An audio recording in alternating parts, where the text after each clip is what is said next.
Hey everybody, welcome to Bleeding Cool's review of ABC's Deception. My name is Ray Fluck, I'm a television beat writer. I was lucky enough to have a chance to visit the set about a month or so ago in New York City. We had an opportunity to have some roundtable interviews with the cast and crew, also get a chance to hang out on the set and see some of the production that was going on. If you haven't had a chance, check out on Bleeding Cool some of the coverage that we've done. We actually have the roundtable interviews up. We also have some great photo shoots from Cameron Black's, I guess, Fortress of Solitude or Base of Operations, however you want to call it. So definitely check it out. We had that going on, I think it was Wednesday, Thursday, Friday, and Saturday. And of course, now we have the review. Now, let me a little backstory on how I do reviews. To me, there's a couple of philosophies I have. There's a difference between a pilot and the show, and those with the show, I always like to give the show a 6-episode rule. So I am applying pilot rules. And what pilot rules to me are, do you establish good leads? Do you give me good premise? Do you give me little strings to kind of want to carry on through the season with? Having said all of that, I found Deception to be a major thumbs up. When I say major thumbs up, I mean as in there is a lot of good, strong potential here. I enjoyed it. Now, right from the start, I know people are looking at me going, really? Isn't this just Castle with, like, card tricks? I completely get that. Let's be honest, especially in the terms of network television and even beyond there, there's only so much you're going to be able to do with the whole buddy cop crime procedural from the two opposite sides of the world, and they have to come together and solve crimes. We've seen that done a lot of times in movies, television. It's not an it's an interesting concept. It's just not a new one. But where it gets interesting is what variations can you do to it, as well as what you do with the characters you have and who are in play. So before I get to the full details of pros and cons, what I liked it like or anything like that, let me just give you a little background. First, Kay Daniels is the FBI agent played by Elfenish Hanera, who I've had the chance to watch, and she's got to have it, and just fantastic actress. And Jack Cutmore-Scott plays Cameron Black, and another character who I'm going to be talking about in a few. So that's spoilers, folks. Again, spoilers, just to give you a heads up, because I will be touching on plot stuff in a couple minutes. Two very good, strong leads. Let me give you a little background. Jack Cutmore-Scott's Cameron Black is a Las Vegas illusionist who is just top of the world. Think Chris Angel with less like hair product and makeup and stuff like that. He's just top of the world until the first 5 minutes of the episode, in which a scandal, again, I will not spoil, essentially causes him to lose all the fame, the contracts, and everything else. So essentially, him and his crew find themselves unemployed. Side note, Vinnie Jones, you can't go wrong. Midnight Meat Train is only good because of Vinnie Jones. You forget that Bradley Cooper was actually in that movie, but I digress. But Vinnie Jones, can't go wrong with Vinnie Jones. But so they're unemployed. Cameron Black sees on the news the FBI is investigating this strange case about an aviation-based explosion, and he's like, it's an illusion, so he goes to work with the FBI. And yes, I know from what I'm telling you, you're thinking, of course, that's how easy it goes. You can just walk in, say, I'm an illusionist, work for the FBI, and start solving cases. It's television, folks. We're going to accept a lot of things with the stuff we love. If we're going to start picking and choosing, our heads are going to explode. So yes, is it a little bit of a questionable concept? Yeah, it is. But I got to admit, it's a cool concept. I'm not going to lie that I haven't sat around with friends in various... you know what, I'm not even going to go there. But we've had these conversations where, oh, why don't we just use magicians or things like that? We've had conversations about why we don't send, like, how cool it would be to send all of our horror movie, like, killers overseas to fight wars. Lots of crazy concepts. So the idea of magic and illusion to solve FBI crimes, I think, is a cool one. And it's something that the show does really, really, really well. And this is where I'm going to get into the pros and cons. Because, again, there was some good, solid stuff, and there were definitely some stuff that they need to work on. Some concerns I have. The pros. Kay Daniels, Cameron Black, Hanera, and Cutmore-Scott, they have good, strong initial chemistry. Is the chemistry there for them to be a couple or anything like that? I'm not sure, but again, it's a pilot. I think at this point, I like the idea of seeing how they are as individual characters and see how they potentially will work together. Now, granted, again, it's not something spectacularly new from the very beginning. No spoiler here. Agent Daniels does not like magic in any way, shape, or form, so we know something's going to come out of that. That's that route. But I have to be honest with you, I think it would be fascinating to not actually, God forbid, have them hook up. Go against the castle rule.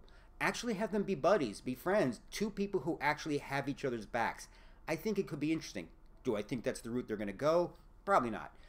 But again, just to have like a heterosexual male and a heterosexual female who just aren't trying to get into each other's pants and are just good friends and good buddies, I think is a particularly sweet way they could go. So I'm hoping for that. So that potential right there as a pro is something I'm already a big fan of. I would say the mythology arc you have, and I'm looking to my side sheet because I'm going to mispronounce this actress's name, so I apologize. But Strange Mysterious Woman, Stephanie Cornelissen. I am apologizing in advance. I am slaughtering your name. From Mr. Robot, as the mysterious strange woman who you know is going to be the connecting device for some overarching mythology having to do with the scandal that sent Cameron Black into just total career nosedive. And the reason why I'm being hesitant is because I want to give you guys now a spoiler warning. Give you guys a 5-second spoiler warning. 4, 3, 2, 1. Okay. The scandal involves the fact that, well, Cutmore-Scott's playing two roles. He's playing Cameron Black, and he's also playing his twin brother, Jonathan. And Jonathan has been helping out Cameron Black for years with his magic, as you can pretty much expect. However, something big time happens, and things get exposed, and his brother, Jonathan, finds himself in prison for a crime he did not commit.